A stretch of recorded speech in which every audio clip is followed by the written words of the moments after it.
Welcome, dear listeners, to Exodus chapter 12. Today, we enter one of the most sacred and defining moments in the Bible, the institution of the Passover and the Exodus from Egypt. This chapter marks the turning point where God not only delivers His people but also establishes a lasting memorial of His salvation. Let us walk through this powerful chapter together. The first Passover instructions. The Lord spoke to Moses and Aaron while they were still in Egypt, and He gave them a command that would shape the future of Israel. God said, "This month shall be the beginning of months for you. It shall be the first month of the year to you." Here, God was not just giving a calendar change, He was giving His people a new beginning. Their identity as slaves in Egypt was ending, and their identity as God's chosen people was beginning. Every family was commanded to take a lamb on the 10th day of the month. If a household was too small for a lamb, they were to share with their nearest neighbor. The lamb had to be perfect, without blemish, a male, and only 1 year old. It could come from the sheep or the goats. This lamb was to be kept until the 14th day of the month. Then, at twilight, the entire assembly of Israel was to slaughter their lambs.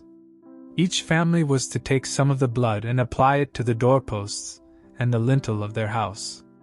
Inside, they were to roast the lamb with fire and eat it with unleavened bread and bitter herbs. Nothing was to be left until morning. Anything left over was to be burned.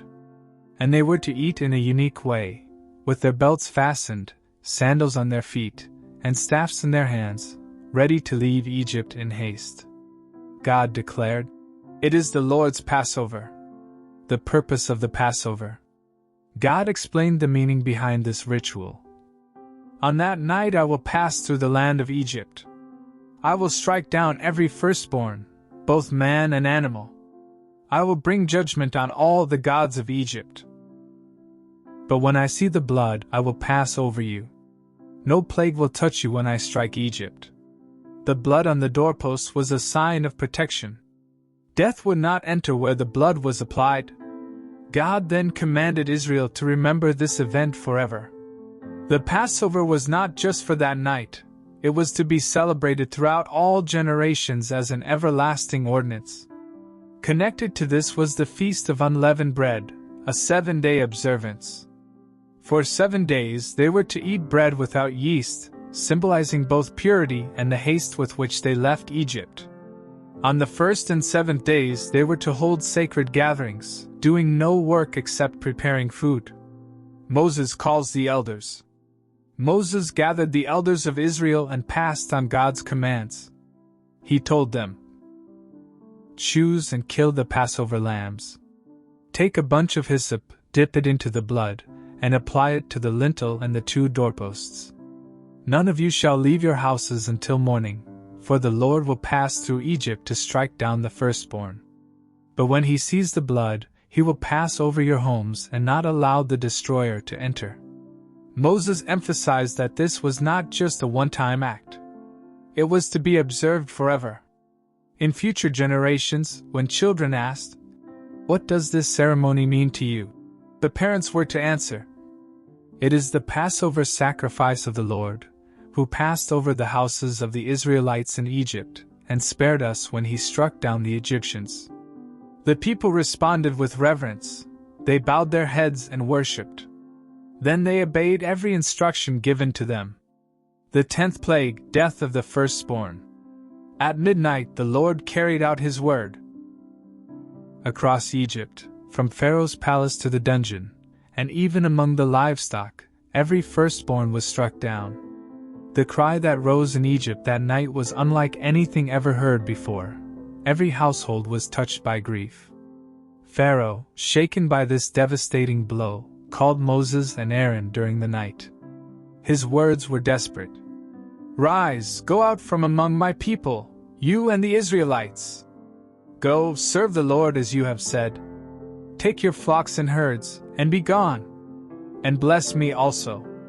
The Egyptians, terrified of more death, urged the Israelites to leave quickly, fearing that all of Egypt would perish. The departure from Egypt. The Israelites left in haste. They carried their unleavened dough in bowls wrapped in cloth on their shoulders. As Moses had commanded earlier, they also asked the Egyptians for silver, gold, and clothing. God gave them favor in the eyes of the Egyptians, and they received all they requested, so much so that the Israelites plundered Egypt before leaving. From Ramesses, the children of Israel journeyed to Sukkot. The number of men was about 600,000, not counting women and children. Along with them went a mixed multitude of others, plus flocks and herds in great numbers. They baked unleavened bread from the dough they carried out of Egypt, for they had no time to let it rise. They were driven out suddenly, with no chance to prepare provisions. The Bible records that the Israelites had lived in Egypt for 430 years. And on that very day, the day God had appointed, they departed as the armies of the Lord. A night to remember. This night became known as a night of solemn observance to the Lord, for he brought his people out of Egypt. God declared that this was to be remembered for all generations.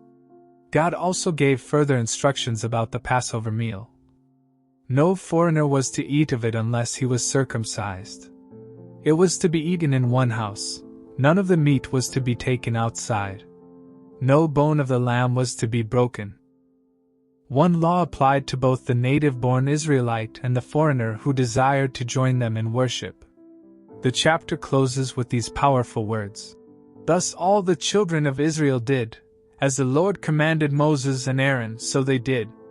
And on that very day, the Lord brought the children of Israel out of Egypt according to their armies. Exodus chapter 12 is the heart of the story of deliverance. It reveals both God's judgment and His mercy. The firstborn of Egypt fell under judgment, but the blood of the Lamb protected the Israelites. From this moment, Israel's history changed forever. They left slavery behind and began their journey as the people of God. The Passover became not just a ritual, but a story of salvation, pointing forward to the greater Lamb, Jesus Christ, whose blood brings eternal deliverance.